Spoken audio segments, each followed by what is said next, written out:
साथियों, आप सभी का इस प्लेटफॉर्म पर स्वागत है।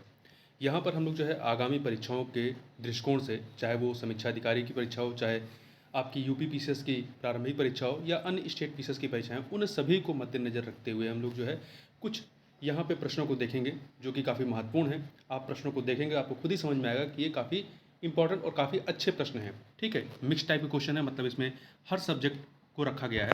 तो यहाँ पर हम लोग बहुत ज़्यादा क्वेश्चन को नहीं ले रहे, छोटे छोटे वीडियो बना रहे हैं जिससे आप जल्दी से इसको देख सकें। तो इस वीडियो में जैसे हम लोग जो है 14 क्वेश्चन की बात करेंगे और ये काफ़ी महत्वपूर्ण प्रश्न है। तो चलिए प्रारंभ करते हैं। पहला प्रश्न है कि मध्यकालीन भारत के आर्थिक इतिहास के संदर्भ में विष्टि शब्द जो है निम्नलिखित में से किसे संदर्भित करता है। चार विकल्प हैं आपके पास। पहला है बधुआ मजदूर, दूसरा है सैन्य अधिकारियों को दिए गए भूमि अनुदान, तीसरा है सी ऑप्शन मंदिरों को दिए गए भूमि अनुदान, और डी है बंजर भूमि का कृषि भूमि में परिवर्तन। तो इसमें से जो आपका सही उत्तर है वो आपका ए विकल्प है। विष्टि क्या होती थी? बधुआ मजदूरी के लिए उपयोग किया जाने वाला शब्द है। विष्टि का बलात् श्रम के अर्थ में उपयोग किया जाता था, जिसे ग्रामवासी राजा या राजा को अर्पित करने के लिए बाध्य थे। तो ध्यान रखिएगा, मध्यकाल में विष्टि क्या था। अगला प्रश्न है कि कौटिल्य की सहायता से किस प्रकार चंद्रगुप्त मौर्य ने नंदों की सत्ता को उखाड़ फेंका। इसका विवरण देने वाली पुस्तक का नाम क्या है, या किस पुस्तक में इसका विवरण दिया गया है। तो आपके पास चार विकल्प है। पहला है अर्थशास्त्र, दूसरा है कल्पसूत्र, तीसरा है मृच्छकटिकम, चौथा है मुद्रा राक्षस। तो इसमें से जो आपका सही विकल्प है वो है आपका मुद्रा राक्षस। चूंकि देखिए यहाँ पे कौटिल्य की बात है तो आप कंफ्यूज हो सकते हैं, इनकी पुस्तक का नाम अर्थशास्त्र था तो इन्होंने अर्थशास्त्र में दिया होगा, ऐसा नहीं है, मुद्रा राक्षस में दिया गया है। ठीक है, किस में दिया गया है? मुद्रा राक्षस में। मुद्रा राक्षस किसकी पुस्तक है? ये है विशाख दत्त की। देखिए, मुद्रा राक्षस इस बात का विवरण देता है कि किस प्रकार चंद्रगुप्त मौर्य ने कौटिल्य की सहायता से नंदों की सत्ता को उखाड़ फेंका। ठीक है, चंद्रगुप्त मौर्य के जीवन का वर्णन करने वाले स्रोतों में जैन, बौद्ध, ब्राह्मण, लैटिन और ग्रीक स्रोत सम्मिलित हैं। जैन स्रोतों में भद्रबाहु का कल्पसूत्र है और हेमचंद्र का परिशिष्ट पर्वन है। वहीं पुराण चाणक्य का अर्थशास्त्र, विशाख दत्त का मुद्रा राक्षस, सोमदेव का कथा सरित सागर और क्षेमेंद्र की बृहद कथा मंजरी प्रमुख ब्राह्मण स्रोत हैं जिसमें चंद्रगुप्त मौर्य के जीवन का वर्णन किया गया है। परंतु नंदों की सत्ता को उखाड़ फेंकने का जो वर्णन है कौटिल्य की सहायता से, उसका वर्णन आपको केवल कहाँ मिलेगा? मुद्रा राक्षस में मिलेगा। ठीक है, तो यहाँ ध्यान रखिएगा, कथा सरित सागर के रचयिता कौन है? सोमदेव हैं। और बृहद कथा मंजरी के क्षेमेंद्र हैं। ठीक है, और बौद्ध स्रोतों में आपके दीपवंश, महावंश आता है, और इस प्रकार से विवरण विभिन्न आपके स्रोतों में मिलते हैं।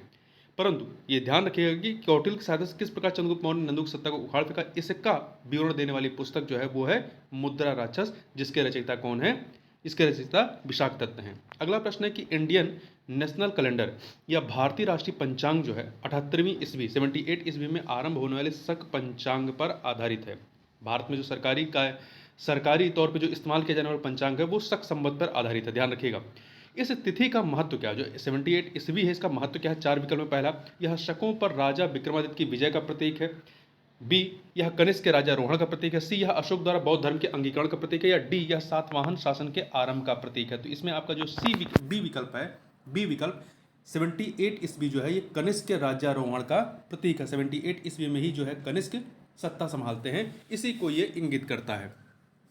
तो देखिए, शक संवत, जिसे शालिवाहन संवत भी कहते हैं, का शून्य वर्ष, शक संवत का शून्य वर्ष 78 ईस्वी से आरंभ होता है। मतलब यहाँ से इसकी गणना चालू होती है जब कनिष्क कुषाण साम्राज्य की गद्दी पर आसीन हुआ था।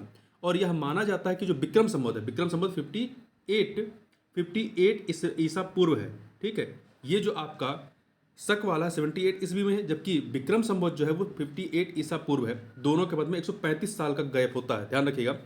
तो यह माना जाता है कि विक्रम संवत अर्थात 58 ईस्वी शकों पर राजा विक्रमादित्य की विजय के बाद प्रवर्तित किया गया था। जब शकों पर राजा विक्रमादित्य की जीत हुई थी तो उसको इंगित करने के लिए 78 ईसा पूर्व को विक्रम संवत के रूप में प्रारंभ किया गया था। अगला प्रश्न है कि जैन धर्म विश्वास करता है किस पे? तीन चीजें हैं, कर्म सिद्धांत, अहिंसा और ब्रह्मचर्य। तो देखिए, जो जैन धर्म है वो इन तीनों पे, कर्म सिद्धांत, अहिंसा, ब्रह्मचर्य, इन तीनों पर ही जो है क्या करता है? विश्वास करता है।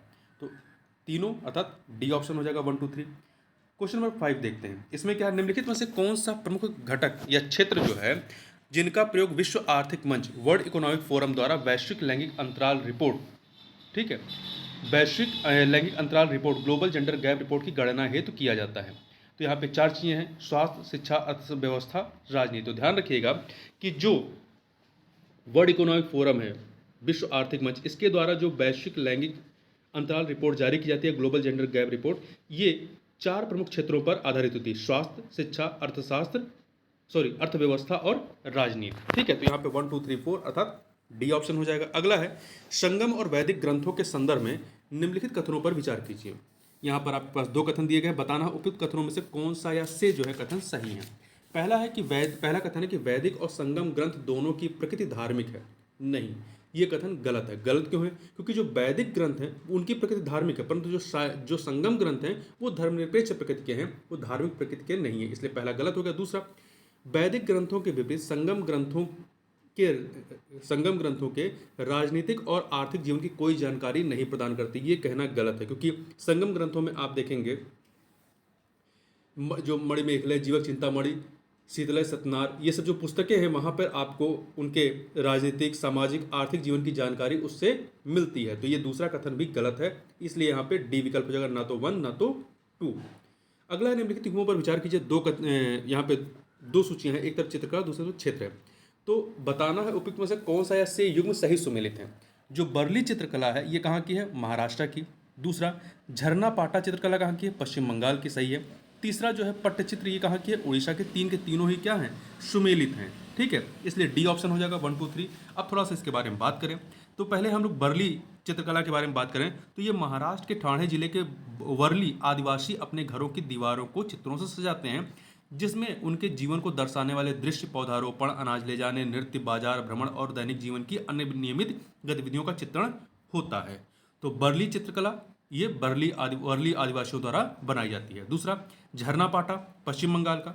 तो पश्चिम बंगाल का झरना पाटा चित्र जो है ऊर्ध्वाधर कागज का रोल होता है, ऊर्ध्वाधर कागज का रोल होता है, वर्टिकल, जिसका धार्मिक महाकाव्यों से कहानियां सुनाने के लिए उपयोग किया जाता है। कलाकार गीतों की रचना करते हैं जिसे वे धीरे धीरे चित्र का प्रत्येक दृश्य खोलते हुए गाते हैं। अब पट्टचित्र की बात करें, उड़ीसा के पट्टचित्र प्रसिद्ध कविता, गीत गोविंद और प्राचीन कवियों, लेखकों और गायकों के भक्ति पदों की कहानियों का चित्रण करते हैं। पट्ट पहले मंदिरों के चढ़ावे के रूप में बनाए जाते थे।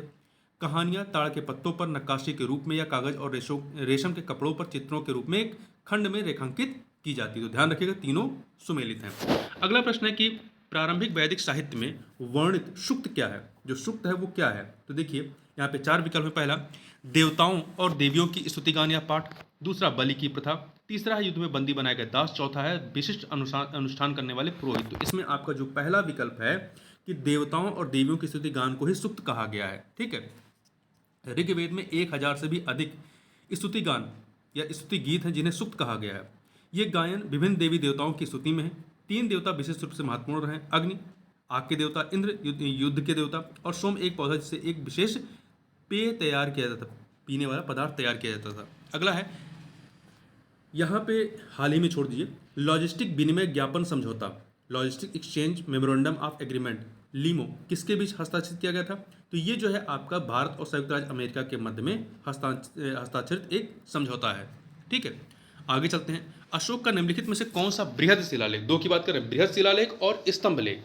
ठीक है, तो देखिए जो बृहद शिलालेख वो 14 है। बृहद शिलालेख आप देखेंगे तो 14 हैं, जबकि जो स्तंभ लेख हैं वो कितने हैं? 7, मुख्यतः 7 स्तंभ लेख हैं और 14 शिलालेख हैं। तो ये कह रहा है कि कौन सा बृहद शिलालेख और कौन सा स्तंभ लेख धम्म नीति पर प्रकाश डालता है। तो आप देखें जो 14 शिलालेख हैं, जो अशोक के 14 शिलालेख हैं, उसमें से शिलालेख जो है आपका 11, जो शिलालेख 11 है उसमें धम्म का सविस्तार वर्णन किया गया है। और जो 7 स्तंभ लेख हैं, 7 स्तंभ लेख में से जो आपका छठा स्तंभ लेख है वो धम्म नीति की चर्चा करता है। तो यहाँ पर आपका उत्तर क्या हो जाएगा?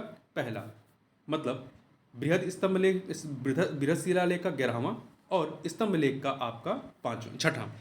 आगे चलते हैं। वास्तुकला की सल्तनत और मुगल शैली के बीच निम्नलिखित में से कौन सा या से अंतर रहे हैं? तो यहाँ पे 3 अंतरों की बात की गई। देखिए, तो पहला है आपका चारबाग शैली, दूसरा है पित्रा ध्रुवा अलंकरण, तीसरा है लाल बलुआ पत्थर का उपयोग। तो आप देखें सल्तनत और मुगल शैली के बीच में जो डिफरेंस है वो चारबाग शैली और पित्रादुरा अलंकरण की, क्योंकि ये जो चारबाग शैली और पित्रादुरा अलंकरण है ये मुगल शैली में मिलती है परंतु आपकी सल्तनत काल में नहीं मिलती। परंतु लाल बलुआ पत्थर का प्रयोग आप देखेंगे सल्तनत काल में भी हुआ है जो स्थापत्य में, और आपका मुगल शैली में मुगल काल में भी होता है। जो चारबाग शैली और पितृदुरा अलंकरण है ये आपकी मुगल काल की विशेषता रही है, मुगल काल की विशेषता रही है। पितृदुरा में क्या होता था कि जो कुछ नक्काशियाँ बनती थी उसमें कुछ बहुमूल्य रंगीन जो पत्थर है वो लगाए जाते थे, ठीक है, उससे चित्र बनाए जाते थे। ये कलाकृतियाँ आपको ताजमहल, बुलंद दरवाजा, लाल किले में प्रमुखता से दिखाई दे जाएंगी, ठीक है। जो हुमायूं का मकबरा है वहाँ पे आपको चारबाग शैली दिखाई पड़ेगी। चारबाग मतलब आपको कह सकते हैं इस प्रकार से, ये चार हो गए, यहाँ यहाँ बाग लगते थे और ये जो बीच में है यहाँ पे नदी मतलब नहर टाइप की बनाई जाती थी, छोटे छोटे नहरें, यहाँ से पानी का प्रवाह होता था। आगे चलते हैं, अगला प्रश्न है, तो यहाँ पे आपका कौन सा विकल्प सही हो जाएगा? यहाँ पे पहला दूसरा मतलब डी विकल्प।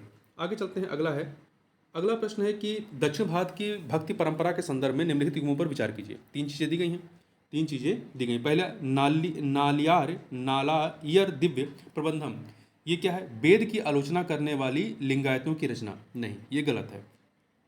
क्या है सही? नालायर दिव्य प्रबंधम जो है ये तमिलनाडु के अलवार और नैनार संतों के बारे में आपने सुना होगा। अलवार जो विष्णु को मानते थे और नैनार जो कि शिव को मानते थे। तो अलवार संतों की रचना है और इसे तमिल वेद के रूप में जाना जाता है। इस प्रकार इस ग्रंथ के अभिकथन संस्कृत के 4 वेदों के समान महत्वपूर्ण है। तो पहला आपका सुमेलित नहीं है। दूसरा अंडाल वैष्णव महिला संतों का कहा गया। अंडाल एक प्रमुख अलवार संत मतलब वैष्णव महिला संत थी जिनकी रचनाएं तमिलनाडु में व्यापक रूप से गाई जाती थी। तो दूसरा सम्मिलित। तीसरा तेवारम जो है ये संतों द्वारा कविताओं की रचना रही है। देखिए, अप्पर, सबंदर, शबंदर और सुंदर की कविताओं का संकलन तेवाराम में है। ये 10वीं सदी में संकलित और वर्गीकृत संग्रह हैं। तो यहाँ पर आप देखेंगे दूसरा और तीसरा सुमेलित है, तो यहाँ पे बी विकल्प आपका सही हो जाएगा। यहाँ पे अगला प्रश्न है कि ध्यान के दौरान दुष्ट मार द्वारा बुद्ध को कई प्रलोभन दिए गए। उसने उन पर अपने दानवों, राक्षसों, उग्र तूफानों और अपनी 3 मोहक पुत्रियों को पेश कर उन्हें डिगाना चाहा। बुद्ध स्थिर रहे। तब मार से अपना मेधावी अतीत प्रमाणित करने के लिए उन्होंने अपने हाथ से पृथ्वी को इंगित किया और पृथ्वी देवी का आवाहन किया। उपरोक्त विवरण गौतम बुद्ध की निम्नलिखित मुद्राओं में से किसका सर्वश्रेष्ठ वर्णन करता है? तो ये भूमि स्पर्श मुद्रा का वर्णन करता है। अगला प्रश्न है कि प्रसिद्ध छाऊ नृत्य के संदर्भ में निम्नलिखित कथनों पर विचार कीजिए। 3 कथन दिए गए हैं, बताना है कौन सा या से सही है। पहला, यह संगीत, नृत्य और मार्शल अर्थात युद्ध कला का एक संयोजन है, यह कथन सही है। दूसरा, यह दक्षिण नीलगिरी का पारंपरिक नृत्य शैली है। नहीं, ये आपका जो पूर्वी भारतीय राज्य जो है वहाँ की ये पारंपरिक नृत्य शैली है। तीसरा, महुरी और ढोल जैसे संगीत वाद्य यंत्र के साथ इसकी संगत की जाती है, ये सही है। तो पहला और तीसरा सही है, अर्थात सी विकल्प हो जाएगा। देखिए, थोड़ा सा बात करते हैं इसके बारे में। छऊ नृत्य जो है प्रमुख भारतीय शास्त्रीय नृत्य है जिसका उद्गम पूर्वी भारतीय राज्यों झारखंड, पश्चिम बंगाल और उड़ीसा में हुआ है। यह नृत्य 3 शैलियों में पाया जाता है जिनका नाम उस स्थान के नाम पर रखा गया है जहाँ इसका प्रदर्शन किया जाता है। अर्थात बंगाल का पुरुलिया छाऊ है, ध्यान रखिएगा, बंगाल का पुरुलिया छाऊ है। और पहले बिहार था, झारखंड हो गया, तो झारखंड में सरायकेला छाऊ है और उड़ीसा का मयूरभंज छाऊ है। इसका आधार मार्शल आर्ट परंपरा है। यह नृत्य शैलीबद्ध नकली लड़ाई है जिसमें तलवार और ढाल से शस्त्र सज्जित नर्तकों के 2 समूह बारी बारी से ओजपूर्ण गति और मनोहर मुद्रा से आक्रमण करते हैं, ठीक है। वाद्य यंत्रों में महुरी, ढोल, धुमसा इत्यादि का प्रयोग किया जाता है। तो इस प्रकार से आपका सी विकल्प सही हो जाएगा। तो इस वीडियो में बस इतना ही, मिलते हैं नेक्स्ट वीडियो में, तब तक के लिए बहुत बहुत धन्यवाद।